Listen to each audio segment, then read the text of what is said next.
In 107 BC, a Roman consul named Gaius Marius fired his entire middle management and accidentally invented the most effective organizational structure humans have ever built. 2,000 years later, McKinsey charges $250,000 to teach companies a worse version of the same idea, and once you see the architecture Marius designed, you'll realize your company's org chart has more in common with the army Rome was losing with. Most people picture Rome's military the wrong way. They imagine thousands of soldiers marching in lockstep, taking orders from one man at the top, like some ancient version of General Motors in 1975. But that's not how the legion operated at all. What Marius built was a modular operating system, and the reason it conquered the known world had nothing to do with discipline. Everything came down to organizational design. The backstory matters here, so let's start with what Marius actually inherited. Before the Marian reforms, Rome's army was a property owner's militia fighting the Jugothine War in North Africa and getting humiliated. You had to own land to serve. Wealthy citizens brought their own equipment, which meant every unit looked different, trained different, and fought different. Picture a company where every department runs its own proprietary software, its own communication tools, its own hiring standards. The Greek historian Polybius had documented this Roman army in detail in the histories, and even he, a genuine admirer of Rome, described a system bursting with inefficiency. That's the force getting beaten by smaller, faster enemies across North Africa and Gaul. What Marius did next was radical. He opened enlistment to the capit censi, Rome's landless headcount citizens who owned nothing. He standardized every piece of equipment. Every legionary carried the same gladius, the short stabbing sword, the same scutum, the heavy rectangular shield, and the same pilum. A javelin engineered to bend on impact so enemies couldn't throw it back. Training became uniform. And most importantly, Marius reorganized the entire structure from the ground up. At the base sat the contubernium, 8 soldiers who shared a tent, cooked together, and fought together as the smallest functional team. Above that came the century, 80 men commanded by a centurion, and above that, the cohort, 6 centuries totaling roughly 480 soldiers. 10 cohorts formed a legion of approximately 5,000 men, with the first cohort kept at double strength as the elite unit carrying the Aquila, the Eagle standard.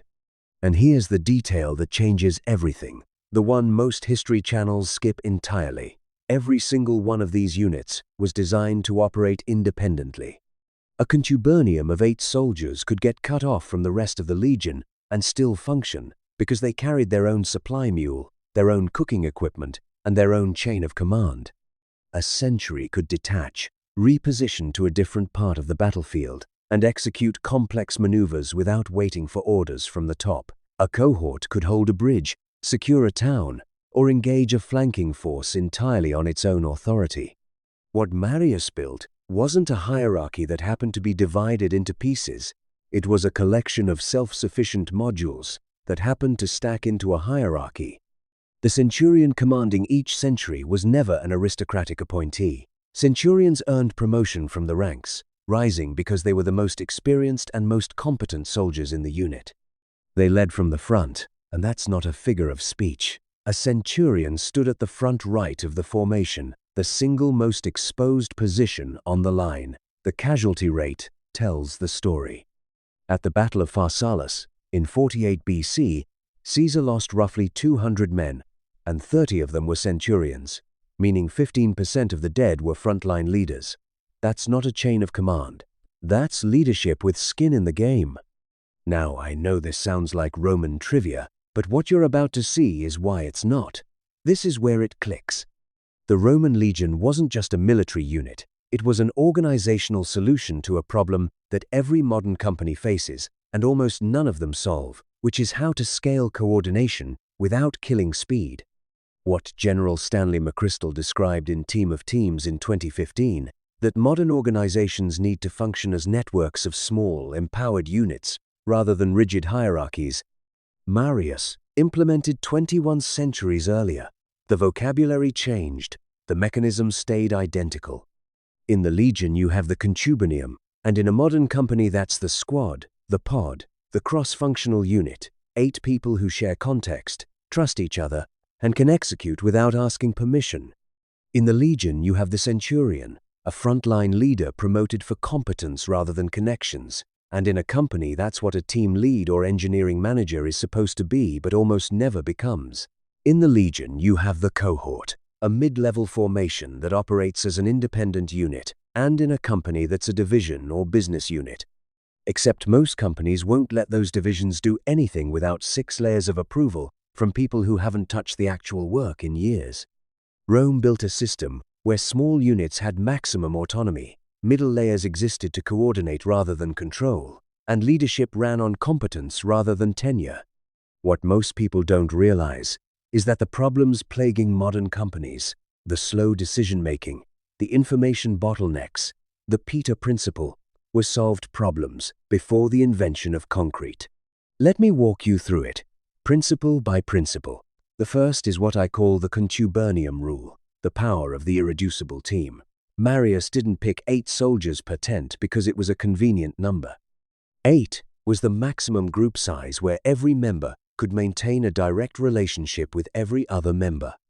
Anthropologist Robin Dunbar would recognize this instantly as the combat-grade version of what he calls a sympathy group, the innermost ring of Dunbar's number, which describes the cognitive limit on how many stable relationships a human brain can sustain. Below about 8 people, you know everyone, you trust everyone, and there's nowhere to hide. 1 person slacks, and 7 people feel it immediately. Go above that threshold, and accountability starts to dissolve.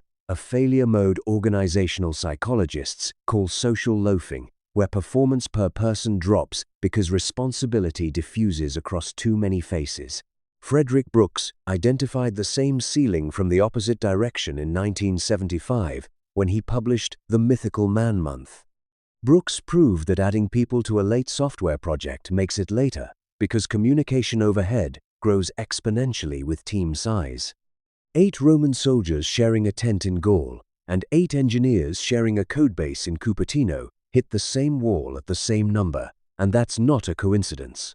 That's a structural constraint of human coordination. Jeff Bezos found it independently in 2002 when he created the 2-pizza team rule at Amazon, the idea being that if a team can't be fed by 2 pizzas, it's too big. Most people treat that as a cute management anecdote, but it's the contubernium by another name. Bezos was recreating Marian military doctrine. Amazon's entire service-oriented architecture, where small autonomous teams own their own services end-to-end, functions as a digital legion, and the results are hard to argue with. Amazon grew from a bookstore into a company that runs 1/3 of the internet's cloud infrastructure through AWS, not because of Jeff Bezos's emails, but because of the structure underneath them. Small teams with clear ownership and no shared dependencies unless absolutely necessary. But here's the thing, even Amazon broke this rule once. When they centralized the Fire Phone project under a single top-down directive in 2014, the result was a product so disconnected from user needs that it was discontinued within a year, writing off $170 million. The structure works, and violating it doesn't. The practical move is to audit your team sizes. If you've got 15 people working on a single product, that's not a team, that's a crowd. Split it. Give each unit clear ownership of a defined piece and let them operate like a contubernium, self-sufficient, mutually accountable, and small enough that everyone carries real weight. And that's only the first principle. The second is the centurion principle, and it explains why frontline leadership beats executive leadership every time. Consider a fact that should bother every CEO hearing this. In the Roman legion, the most powerful tactical leader wasn't the legate, the commanding general. It was the primus pilus, the chief centurion of the first cohort, a person with 0 aristocratic credentials and decades of frontline experience. The primus pilus advised the general on every decision, and in practice ran the legion's daily operations. Generals set direction, but centurions executed reality. The Prussian army formalized this same idea 2 millennia later under the name Auftragstaktik, or mission-type tactics, a doctrine built on telling units what to achieve rather than how to achieve it. Auftragstaktik became the foundation of the German General Staff, and later, the operational philosophy behind NATO's command structure, the same principle Marius used, just expressed in better German terminology. W. Edwards Deming argued for the same thing in the 1950s when he told Toyota to push quality decisions down to the factory floor. The Toyota production system's famous andon cord, which gives any assembly line worker the power to stop the entire production line if they spot a defect, is a centurion's authority expressed in manufacturing form. The person closest to the work holds the power to act. Deming understood that. Taiichi Ohno, who built TPS, understood it. Marius understood it 21 centuries before either of them. Now compare that to what happens at most companies. Someone performs well as an individual contributor and gets promoted to manager, then director, then VP. By the time they're making the decisions that matter most, they haven't touched the actual work in 5 or 10 years, which means they're leading formations they can no longer see. Spotify tried to fix this around 2012 with their chapter and guild model, which separated technical leadership from people management. A squad lead remained a tactical leader, someone still writing code and still living in the trenches, while a chapter lead handled career development and hiring. Initially, the result was faster product iteration because engineers felt led by someone who genuinely understood their problems. But Spotify's own engineers later admitted the model frayed as the company scaled, tribes became silos, and the coordination overhead the model was supposed to eliminate crept right back in. The centurion principle works, but only as long as you keep promoting centurions, and the moment you start appointing senators, it collapses. Yahoo under Marissa Mayer stands as the clearest counterexample. Mayer restructured the company around a stack ranking system that pushed decision-making up and out of the teams. Managers managed managers who managed other managers. By 2015, Yahoo was burning more time on internal calibration meetings than actual product development. The centurions were gone, and the company had become a senate, not the efficient kind. The move here is straightforward. Look at where decisions actually get made inside your organization, and if most meaningful choices require someone 3 levels above the work to sign off, you've already lost. Push authority down and make your team leads. Centurions, people who lead from the front right of the formation, rather than from a corner office with a dashboard. That covers principle 2, and the third one is where it gets really interesting. I call it cohort autonomy, the art of decoupled coordination. Rome kept facing the same operational problem across its frontiers from Britain to Syria. Communication between Rome and the frontier took weeks, and between frontier forces it took days, which meant centralized command was physically impossible. So Rome didn't attempt it. Each cohort and each legion held broad authority to respond to local conditions. Provincial governors operated with enormous freedom. A centurion encountering an unexpected enemy force didn't send a message back to Rome asking for instructions. He assessed the situation, made a decision, and reported afterward. The entire system was engineered to tolerate autonomous action because the alternative, waiting for centralized approval, meant death. That exact paralysis is what destroyed Nokia between 2007 and 2013. Nokia's engineers in Tampere and Espoo saw the iPhone and understood they needed to respond, but Nokia's organizational structure forced every significant product decision through a centralized committee at headquarters in Finland. By the time decisions cleared the process, the market had already moved on. Former employees described it as institutional paralysis, a company with the talent and the technology to compete, trapped inside a structure that made speed impossible. Nokia didn't lose the smartphone war because they were outgunned, they were outstructured. ByteDance operates on the opposite model. Jiang Yiming built the company around a philosophy he calls context, not control, where teams receive full context, the data, the goals, and the constraints, and then make their own decisions. Product teams at ByteDance ship and test features without waiting for executive approval. From the outside, The organizational chart looks chaotic, but what it's actually doing is functioning like a Roman frontier army, decentralized execution inside a shared strategic framework. TikTok grew from 0 to 1 billion users in roughly 3 years, not from a single brilliant top-down strategy, but because hundreds of small teams experimented, failed, and iterated at speeds no centralized competitor could match.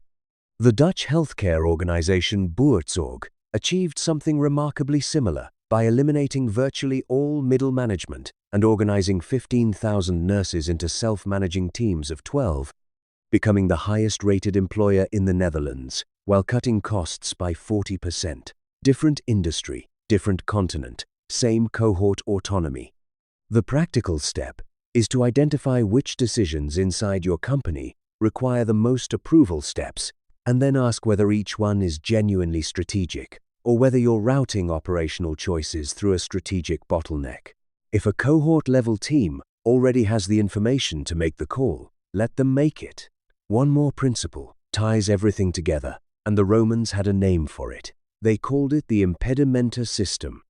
Impedimenta were the baggage trains carrying supplies, siege equipment, and engineering tools. Before Marius, every soldier depended on the baggage train for survival. After Marius, each legionary carried his own essential supplies, 15 days of grain, a personal cooking pot, and his own entrenching tools. Other soldiers mockingly called them Marius's mules because of the weight on their backs. But that weight purchased something no amount of supply chain optimization could replace, which was independence from the system itself. Each contubernium kept a mule loaded with their tent and heavier supplies. Each century maintained its own logistics. The central baggage train still rolled behind them carrying heavy siege equipment, but the legion could march and fight for days without it. Resilience was built into every layer. Cut the supply line, and the legion keeps moving. In corporate terms, this translates to reducing dependencies, and almost nobody does it well. Think about how most companies handle shared services like design, legal, data engineering, and QA. They're centralized, which means every team depends on them, and every team sits bottlenecked behind them. When a shared service slows down, the whole organization slows down. When it breaks, everything stops. What you've built is the pre-Marian baggage train, teams that look fast on paper, but remain tethered to a convoy that moves at the speed of its slowest cart. Amazon addressed this through its service-oriented architecture, and Stripe solved it by building platform teams that provide tools and APIs instead of doing the work directly. The 2001 Agile Manifesto codified a version of the same insight when it prioritized individuals and interactions over processes and tools, and responding to change over following a plan. The underlying principle is ancient and simple. Give each unit the ability to sustain itself, and never make autonomy theoretical by granting decision rights while withholding the resources needed to act on them. So here is what Marius figured out in 107 BC, and what organizational consultants still charge 7 figures to rediscover. Structure determines speed, and speed determines survival. The contubernium rule, the centurion principle, cohort autonomy, and the impedimenta system are not 4 separate ideas. They're all expressions of the same truth, which is that the most effective organization isn't the one with the smartest leader at the top, but the one where every unit at every level can act intelligently on its own. And this is where most flat organization evangelists get it dangerously wrong. The legion was never flat. It ran on rigid hierarchy, centurion to senior, centurion to primus, pilus to tribune to legate, with an explicit chain of command at every step. What made it different was that each level of the hierarchy was operationally self-sufficient. Flatness isn't the goal. Modularity is. Zappos tried genuine flatness with holacracy in 2013 and watched 14% of its workforce quit within months. The Legion never eliminated hierarchy. It made hierarchy serve autonomy rather than replace it. Marius didn't build a better army by finding better generals. He built one by making generals less necessary. Information, authority, and resources all got pushed down to the lowest level that could use them competently, and that is the structure that conquered the Mediterranean held an empire together for centuries, and when companies accidentally stumble onto it, produces Amazon, ByteDance, and Toyota. Here's the uncomfortable test. Take your org chart and remove every person who hasn't directly done the core work in the last 6 months. In a Roman legion, you'd still have a functional army, with every centurion, every legionary, and every contubernium ready to fight. In most companies, you'd have an empty diagram and a handful of confused engineers wondering who approves their pull requests. That gap between the legion and your org chart is the distance between a structure built for speed and a structure built for control, and 2,000 years of evidence says speed wins. Roman legions and corporate org charts, two fields that seem completely unrelated, but the underlying architecture connects everywhere. That's what we do here, finding hidden structures that link fields nobody thinks to compare. If you want to see how Renaissance siege engineering explains modern platform strategy, subscribe, because that one's coming next week. And drop a comment below telling me the most pre-Marian part of your company, the one dependency, the one centralized choke point that Gaius Marius would have eliminated on day 1. I want to hear it.